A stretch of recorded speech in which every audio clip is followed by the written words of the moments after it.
Okay, here we are, Sunday, 19 April, 2020. The quarantine receiver is at least preliminarily done. I've got, let's see, 1, 2, 3, 4, 5, 6 of the Altoid-like boxes now mounted. And what we have here is the bandpass filter. This is an RF amplifier and a diode ring mixer. Here's all the VFO circuitry.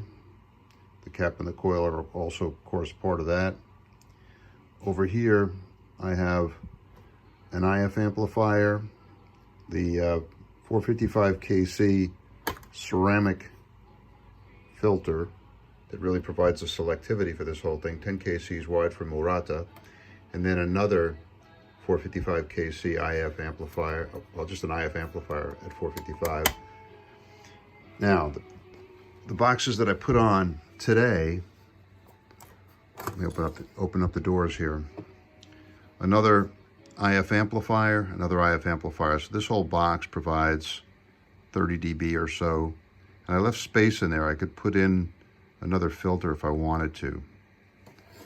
And then in the door over here, door number 6, all the detector circuitry, the diode detector, now using a germanium diode, the audio amplifiers, and including an LM386 that'll be in there at least for the time being. I must say I'm quite impressed with the audio that comes out of the much maligned by me LM386 chip. Really quite impressive audio output. It sounds quite good. I got this thing tuned to, I think, the Harvest radio station in South Carolina. About 10:30 Sunday morning. So there's not a whole lot on.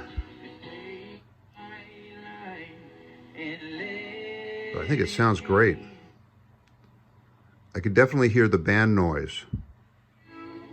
So if I tune off, let me show what I mean. You can tell if a receiver is sensitive enough if you're hearing the band noise. And you do that just by disconnecting the antenna. Listen. That's the antenna is disconnected. There's the band noise. You hear it? So you're hearing down to the noise level, which is what you want to do.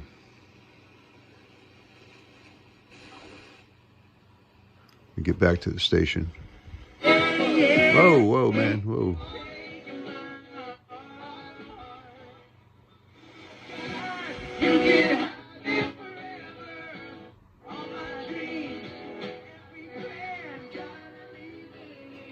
Kind of fun.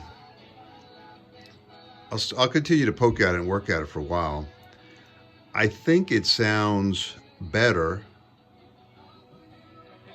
than the S38. I think it's a better receiver than the S38, principally because there's no hum on this thing. It sounds great, no hum at all. The S38, you're always dealing with a little bit of hum. Also, the S38 has those strings. That whole dial mechanism is run by actually strings. No strings at all in this one. Just this magnificent mechanism. Look at that thing. Turn those gears that Pete gave me. Oh, I just remembered. I suppose I got to put a dial, some sort of tuning indicator on it here.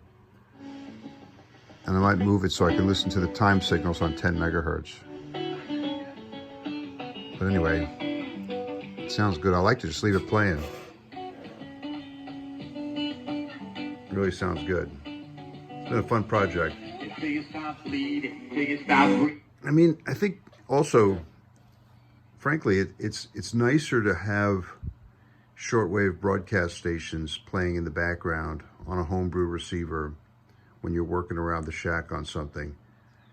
Honestly, listening to sort of the chatter on 40 meters or 75 meters, it can be, I think, quite disheartening. I mean, some of the conversations you hear, they're not the kind of things that you feel good about listening to after a while. Whereas on the shortwave broadcast bands, very often you're tuned into some really nice music or the news from Radio Nacional de España, Spanish National Radio. So there's quite a lot of nice things to listen to, and it's much more pleasant than listening to the chatter on 40 meter or 75 meter sideband. Now, I must say AM on 75 and 40 is usually a bit better. But anyway, I'm going to be listening to this thing for a while. That's it for now. 7-3. Take care. Stay in the shack. Stay safe.